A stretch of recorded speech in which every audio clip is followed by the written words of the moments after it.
Saya ingin melanjutkan video saja sebelumnya, karena ada yang bertanya kenapa harus ada di Bali. Jadi, bikin apa di Bali? Apa saja yang dipelajari di Bali? Terus bagaimana kemudian kehidupan di Bali itu? Jadi saya mau share sedikit pengalaman saya. Jadi, kenapa harus ada di Bali?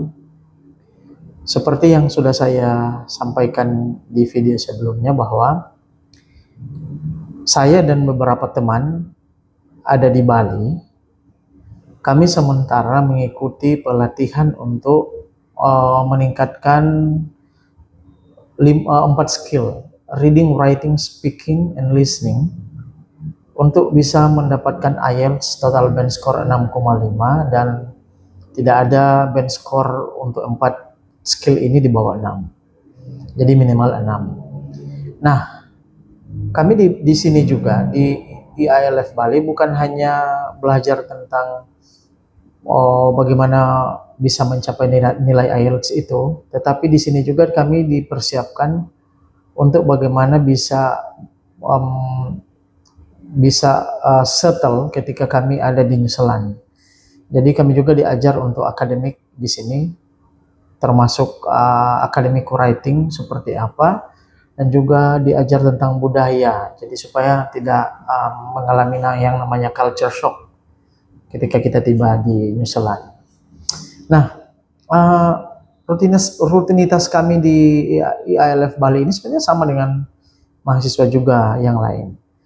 Jadi kelasnya itu kadang dimulai jam 8, kadang dimulai jam 10, kadang selesai jam 2, jam 3, dan ada juga jam 5, tergantung dengan schedule yang telah mereka susun. Nah, bagaimana dengan gurunya? Gurunya adalah native speaker, memang guru dari bule. Kebetulan yang sudah saya alami, sudah 2 kali kami ganti guru. Guru kami yang pertama dari Australia dan guru kami yang saat ini dari Manchester. Jadi memang selama kelas itu full English, tidak ada bahasa Indonesia. Selama di kelas full English, bahkan di lingkungan ini juga bahasa Inggris itu sangat lebih dominan daripada bahasa Indonesia. Nah, jadi apa yang terjadi ketika kami selesai kelas? Biasanya itu kami langsung menuju ke perpustakaan. Di sini namanya Resources Center. Jadi di IALF Bali ini punya perpustakaan yang kita bisa mengakses buku secara hard copy, maupun kita bisa audio. Jadi audio, kita bisa gunakan audionya. Jadi di sini juga tersedia beberapa ruangan, termasuk beberapa komputer, lab komputer untuk kita bisa belajar lewat audio. Nah,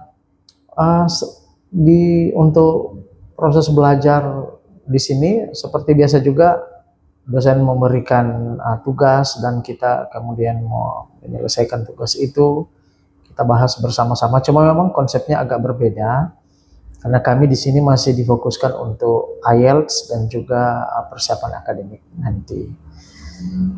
Nah, ada yang bertanya juga. Pertanyaannya adalah, terus bagaimana dengan hidup di Bali selama mengikuti Pre-Departure Training PDT? Kira-kira bagaimana biaya hidupnya? Jadi ketika kami dinyatakan lolos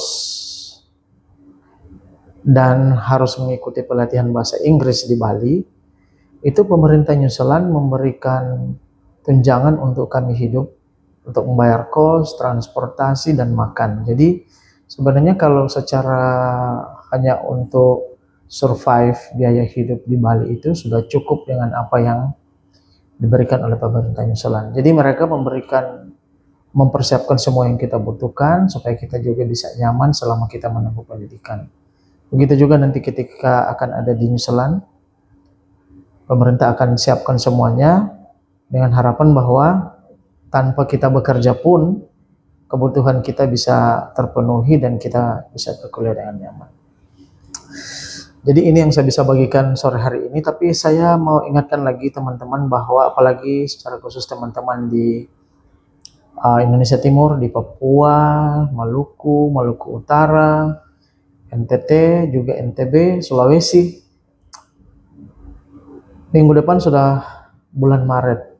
Kalau teman-teman ada rencana untuk mau mendaftar beasiswa New Zealand, teman-teman sudah boleh mempersiapkan. Jangan nanti sudah dekat-dekat waktu penutupan baru dipersiapkan. Karena tidaklah mudah untuk membuat esai itu. Dan pastikan bahwa selalu mengandalkan Tuhan, intinya itu. Tuhan yang pertama, kemudian kita punya usaha. Jadi, apalagi teman-teman yang di Papua, Sulawesi, mari orang daftar rame-rame. Yang masih muda, yang belum berkeluarga, saya saja sudah berkeluarga tapi masih mau mencari tantangan. Apalagi teman-teman yang masih muda, perjalanan masih panjang. Kiranya kita semua bisa berhasil dalam meraih apa yang kita cita-citakan.